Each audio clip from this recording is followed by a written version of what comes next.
En marge de son séjour officiel au Caire, le président de l'Assemblée nationale, le professeur Vital Kamerhe, a été invité par son homologue égyptien, le docteur Hanafi Gebali, à découvrir à travers une visite guidée la prouesse accomplie par le gouvernement égyptien sous le leadership du président Abdel Fattah al-Sisi en construisant dans un temps record une nouvelle capitale administrative dont la première phase s'étale sur 40 000 hectares et qui va bientôt s'agrandir de 40 000 autres hectares. Le professeur Vital Kamerhe, avec la délégation qui l'accompagne, dont le rapporteur Jacques Joly, a été accueilli par Khaled Mahmoud Abbas, directeur général de l'entreprise publique en charge de la construction et de la gestion de tous les patrimoines de cette nouvelle capitale administrative. Au cours d'une brève réunion, avant de procéder à la visite guidée,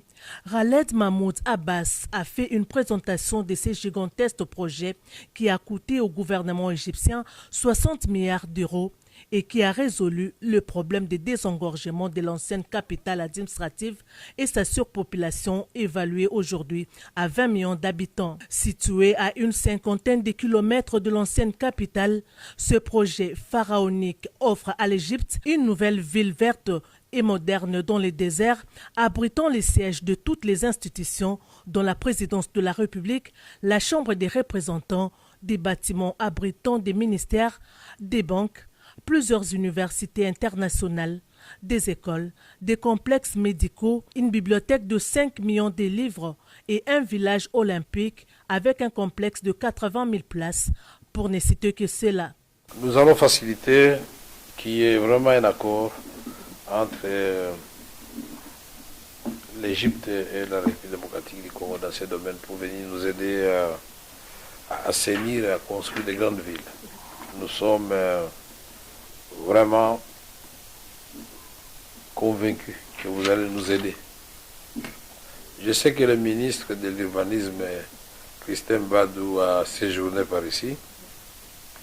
Je crois que l'Égypte et la République démocratique du Congo peuvent aussi se mettre ensemble, booster l'Afrique sérieusement. Le président de l'Assemblée nationale a fait la ronde des grandes places de cette cité qui n'a rien à envier à l'Occident et qui reçoit déjà plus de 50 000 travailleurs, 15 000 étudiants et 6 000 élèves. Outre des très nombreux logements, non seulement de haute gamme, mais aussi plus modestes, afin d'accueillir tous les fonctionnaires du nouvel ensemble. Le projet compte des hôtels de luxe, un nouvel aéroport de 4 000 m², 10 000 km de voies routières, un métro et tant d'autres infrastructures. D'autre part, la ville détient la plus grande cathédrale du Moyen-Orient, dénommée Cathédrale de la Nativité, avec une capacité d'accueil de 7 300 personnes, qui représente un cadeau du président égyptien Abdel Fattah al-Sisi à la communauté chrétienne d'Égypte. Le président de l'Assemblée nationale Vital Kamerhe et les rapporteurs Jacques Joly se sont prosternés devant l'autel de cette cathédrale. Il faut noter que plusieurs échanges ont déjà été entamés entre le gouvernement congolais à travers le ministère de l'Urbanisme et Habitat pour pouvoir utiliser cette expertise égyptienne dans les désengorgements de la capitale Kinshasa. C'est la raison et l'intérêt du choix des autorités égyptiennes de faire visiter cette nouvelle ville au président de l'Assemblée nationale de la RDC.